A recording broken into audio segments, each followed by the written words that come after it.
The Bristol city motto is Virtute Et Industrial, which I suppose really means we work hard and we're virtuous in the bargain, because we natives do pronounce it Virtute Et Industrial. Here's a song about it.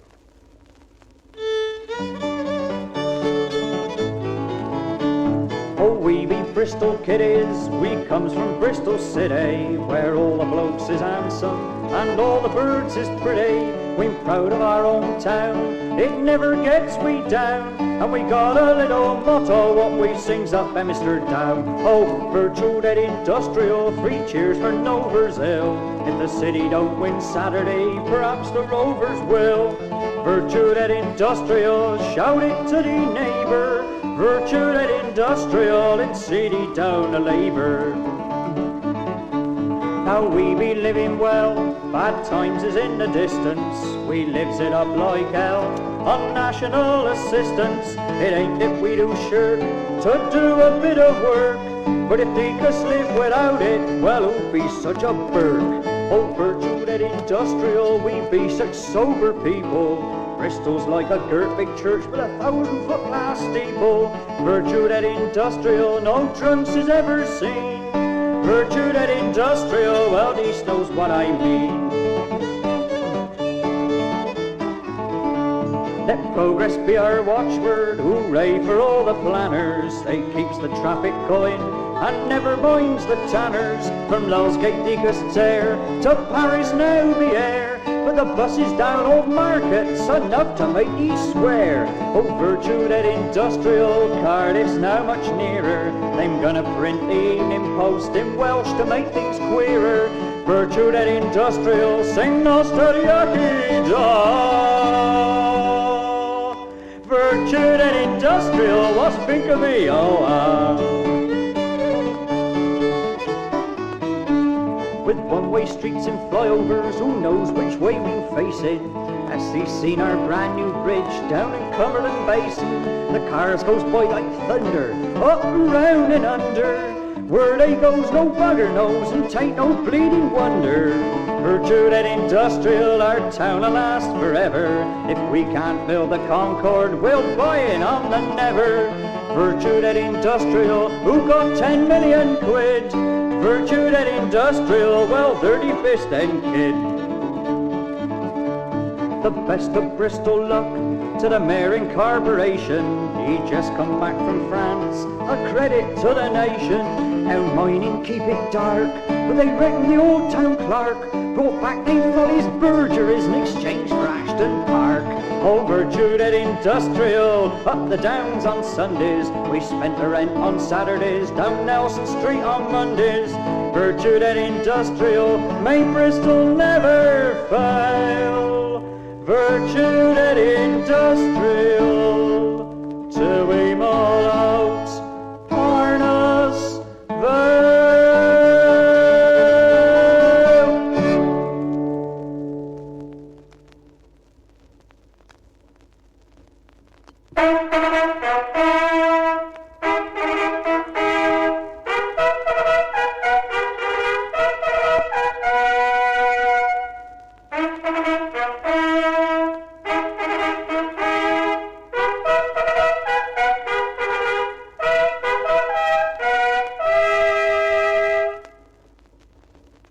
That fanfare was played by the Bristol City Trumpeters. Oh, yeah, we got our own trumpeters, you know. And we got our own county. Oh, yeah, Bristol is a city and county, you know. You see, King Edward III, now he granted Bristol a charter in 1373, making it a county of its own. As a matter of fact, he gave us this as a reward for supplying ships for the war against France. That's what it says in the guidebook, so I suppose it must be right.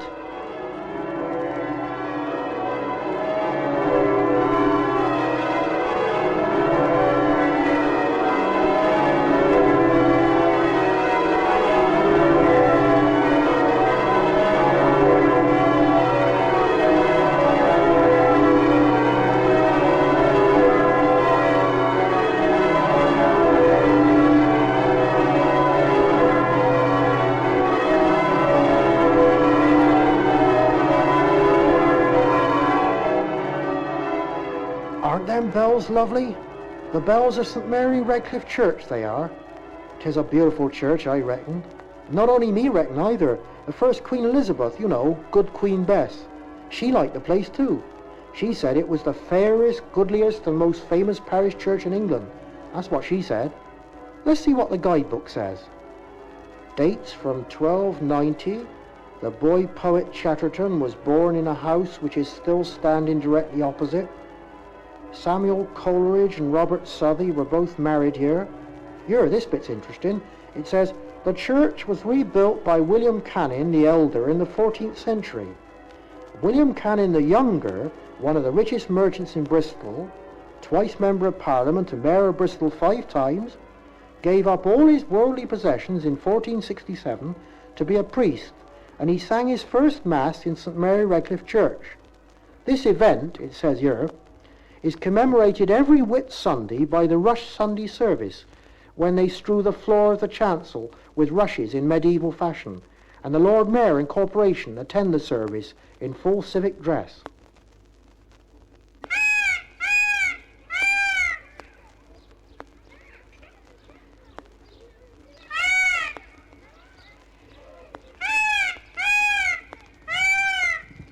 If you happen to be walking round the beautiful quiet streets of Clifton and you heard those peacocks, well, you'd probably think, that's if you were a stranger, that they was in the garden of some mansion or something. Well, as a matter of fact, they're in the Bristol Zoo. And that cry has become a familiar sound in the air over Clifton for many a long year now. The gardens were opened in 1836 by the Clifton and West of England Zoological Society, so it says in the book. The zoo is now famous all over the world for its skill in breeding animals in captivity. What with its lovely flowers and trees as well, and all that, and the animals, it takes a bit of beating when you compare it with other zoos, I can tell you. Now this, what you're going to hear now, is the opening ceremony of the Poudre Court. 'Tis really a French name meaning dusty feet, Poudre or something. And in medieval times, they used to settle disputes on fair or market days on the spot. You see, the merchants used to come into this old cattle market on their way into Bristol from the Chippenham London road. So, of course, that's why they had dusty feet by the time they got this far, you see. And if there was any squabbling among them or anything like that, the matter could be sorted out there and then at this court. 'Tis a pity, but they don't hold this ceremony any more now.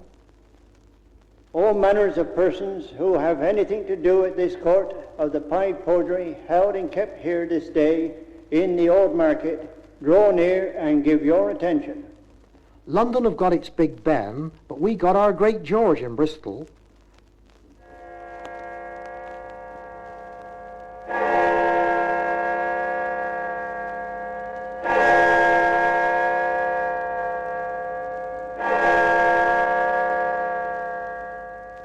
This is the bell in the tower of Bristol University. It's called Great George after Sir George Oatley, who was the architect of the great Gothic tower containing the bell. This tower was completed in 1925, it says in the book, and the opening ceremony was performed by King George V with Queen Mary.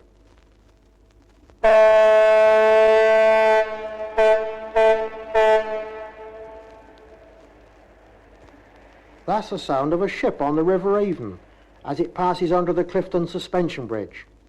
Of course, if they close the city docks, all the big merchant ships won't come any further in than Avonmouth.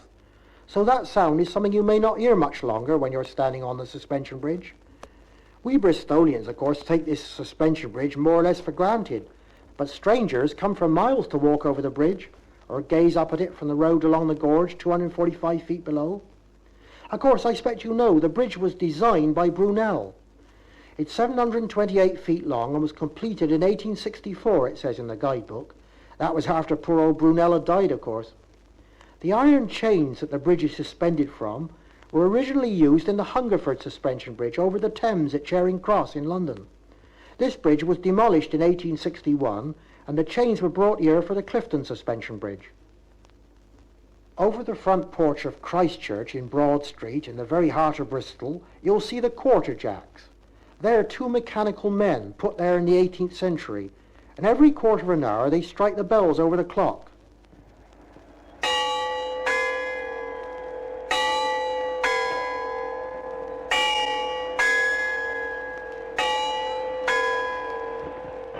The poet Robert Southey, who was born in nearby Wine Street and was baptised in Christchurch, often used to stop and see and hear these figures strike the quarter hours. Funny thing about it is the Corporation of Bristol loans the quarter jacks to the church for £0.50 a year. Bristolese is what I really call Anglo-Saxon gone berserk, so that cassand is canst thou not, and bissant is beest thou not, and ussant is wouldst thou not. As a matter of fact, thee bist, of course, is pure Anglo-Saxon, as compared with the German du bist thou art. And as a matter of fact, if you look in the British Museum, you will see the Lindisfarne Gospels, which were written by the monks of Holy Island over 1,000 years ago, which actually says, Our Father, which bist in heaven. So when we say thee bist, we're only about 1,000 years out of date. Now they say that we put an L on the end of words ending in a vowel, like Africa, India and China. Now you'll find if you listen very closely, it isn't so much an L as a sound that I would spell A-W, or. So you have Bristol, Kettle, Bottle, Violo. One peculiar habit we have in Bristol is, and also in the surrounding districts, is to make a statement in a questioning tone of voice. This is really rather polite because it shows that we're sort of saying, correct me if I'm wrong, we're being rather modest about it. Now, ladies who take their children to clinics very often use this kind of voice. They usually go and say things like, he come with his head, or I brought him with his feet. As a matter of fact, a girl I know who is a clerk, or a clerk as they call it, down at one of the clinics in Bristol, said a lady came in the other day with a little boy who had cotton wool in both ears. And she said to the clinic clerk, he come with his ear rolls? He can't hear a thing, he got wax in both his ears. You can't hear nothing, what I'm saying, can you, my love? No, he can't hear nothing. So the girl said, could I have his name and address, please, mother? She said, about his ear rolls, my lover. He can't hear nothing, he got wax in both his ears. You can't hear what I'm saying, can you, my love? No, he can't hear nothing. So the girl said, no, I want to know his address and his name and his date of birth and all that. So finally, the clinic clerk, with great difficulty, managed to get down the name and address and height and weight, but she still hadn't got the date of birth. So she said to the mother, could I have his date of birth? She said, about his year old, my love. She says, no, I want to know, when was he actually born? Oh, his date of birth, his birthday. Oh, 24th of November, my dear. So the clerk wrote down 24th of November, 19... She said, oh yes, but which year? She said, I told you, both bloody years. Now you may say, if we make a statement in Bristol in a questioning tone of voice, what happens when we really do ask a question? Well now, in this case, our voice still goes up at the end, only it goes up very high indeed. So in order to do this, I'll have to use a Bristolese speaking lady's voice, because they're ever so sloppy like that, you know. Oh, have you? Not like the blokes, they're more sort of, more brutal, you know, they sort of want to give you a suck when I kiss her. But the ladies are very sloppy like that. As a matter of fact, I saw two cleaners coming out of an office quite recently, and one said to the other, all right, Eld? And the other one said, yeah. She said, how's the back then, Eld? She said, still got it. And you know, and then you get the kind of lady who goes to Weston on a bank holiday. They always sit under the pier, this kind of lady. I don't know why they sit under the pier, but they always do, whether it's nice weather or nasty weather. And this kind of lady that I shall demonstrate always has two very essential people with her. One is a little girl called Sandra. Another is a lady about her own age, and she divides the day up between trying to stop Sandra from mucking about and trying to tell a friend about her operation. It goes like this. Sandra, don't you touch that doggy, mind you, bite he. I'll smack the head for you if he bites he. You stroke the other end, you bite he there. I got to watch her, see, only she strokes all the... Leave it alone, Sandra. I'll bloody paralyse you if I comes over there to you in a minute. Well, what I was going to say is I was going to tell you. First, leave it alone now, Sandra, you bite he, mind. I won't have no sympathy with you if he bites your finger off. You wait till I get home, my girl. Oh, I got to keep on to her. What I was going to say was, first of all, I had all my teeth out. Yeah, I had all my teeth out. But I was took ever so bad. Went down the doctor's. You know, a doctor got that lovely surgery, got all that new furniture, all them tubercular chairs and all that. Leave it alone now, Sandra. I tell you mine, I won't have no sympathy if he'd bite you. You stroke the other end, like I said. Yeah, well, so I was saying, so I went down the doctor's, so I told him I'd had all my teeth out. So he give I 1 a day antibiotic injections. Leave it alone now, Sandra, there's a good girl. And this here antibiotic injection, it had a side effect, and I did come out in a rash, yeah. Don't you touch it now, Sandra, there's a good girl. And this rash, it started between me shoulder blades, then it worked all the way down me back till it got to me back. There, Sandra, I told you he'd bite you. Then you get the other kind of lady who goes to the cinema every Thursday afternoon, no matter what film is on. I heard two ladies, one said to the other, been the pictures then, Floss? She said, yeah. She said, where's been? She said, well, I always goes down the Gaumont every Thursday with Mrs. Jenkins. And the other one said, oh, what's he down there this week then? She said, well, I don't know really. Hamlet or something? We never found out whether Hamlet was the bloke in the film or the bloke what wrote it or the manager, but we never liked it. Now, as our kid, true as I'm stood here, he don't hear no swearing home. Fred the swear, see, but not in front of he. But he come home the other night from school. I was ever so upset. He come home from school, see. I was in the kitchen, see, getting the tea ready. And he calls out, got the bloody tea ready, Mum? I says, you're. I says, that's quite enough of that, I says. You aren't having none of that language home here. You don't hear it here. You're not saying it here. And what's think? He turns round and he says, well, Shakespeare uses it. I says, I don't care if he do, I says. Don't play with him no more. So that's the kind of voice I shall use to show how a question goes right up at the end, whereas a statement only goes up a little bit. And here's the demonstration. Two ladies again. One says to the other, yeah, you know that old chap, Mr. Jones, 93, down the road, doesn't? Yeah. You know what's happened to him, doesn't? No, what? He's been and got married again. Have he? So that's how your voice goes up at the end. Now, another peculiarity in Bristol is when you're dealing with the present tense of verbs ending in st, like the verb to post or cast. Let's take the verb to post. In ordinary English, of course, I post, you post, he posts, we post, you post, they post. The only different one is in the third person singular, he posts. But if you want to get full marks in Bristolese, it goes, I poses, you poses, he poses, we poses, you poses, they poses. If, however, you come from the Gloucestershire side of Bristol, of course you might be a bit contaminated by them, so of course naturally you would still get full marks if you did it the Gloucestershire way, which I'm sure you know is I depost, you depost, he depost, we depost, you depost, they depost. Now in some parts of Bristol, but not in all, there's a habit of saying, what's the date? I suppose this is because we say the 15th, the 16th, the 17th, so we say, what's the date? Now, Bristolese vocabulary is made up almost entirely of monosyllabic words, and most of the words are these: a, o, u, and e. You can carry on a whole conversation just with a. It really is a little bit like Chinese. It depends on which way you say it. You know, you go It all makes a difference. Now, as you can imagine, if you carry on a conversation just with it does get a bit monotonous. So men, but not ladies unless they're very common, men usually put a swear word in again, occasionally, just to bounce the r's along a bit. I heard two navvies and they'd just been having a row and they decided to stop rowing and get on with the digging. So one of them put his shovel in the ground and the ensuing silence was a bit embarrassing. So he said, The other one said, what's mean, He says, what I says, bloody The other one said, well, why didn't you say so first going off then? You can also carry on a whole conversation using all the words o, u, and e, and it does make sense. I'll show you how it goes. There were two navvies, and one of them noticed that the foreman was drinking his tea when it wasn't a tea drinking break. And the foreman was over the other side, and he wanted to draw the attention of his friend over here to the foreman over there, who was drinking his tea when he shouldn't be. And the conversation was completely monosyllabic, and yet it does make sense. It went like this: yer, were, there, ooh, e, o, a.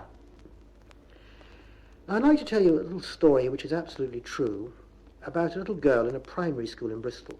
Now, in the scripture lesson, they'd had the story of Adam and Eve, and the teacher said to them afterwards, now I want you to rewrite the story of Adam and Eve in your own words. Now, it doesn't matter if you put in something which wasn't actually in the Bible. It doesn't matter if you don't spell it properly. Put in anything you like, but get the main story correct. So this little girl actually wrote an essay on Adam and Eve, and she actually spelt it in the Bristol accent, if you know what I mean. And it went like this. And God said to Eve, hast thee touched any of thy apples then? And Eve said to God, no, I never. And God said to Eve, come on here, don't give her any day lies, now I'm asking on you, hast thee touched thy apples? And for the second time, Eve said to God, honest, I never. And this is the clever bit the girl put in. So God said to Eve, all right then, if thee's never touched thy apples like what thee's telling on I, what are all they bloody apple cores doing lying over there then?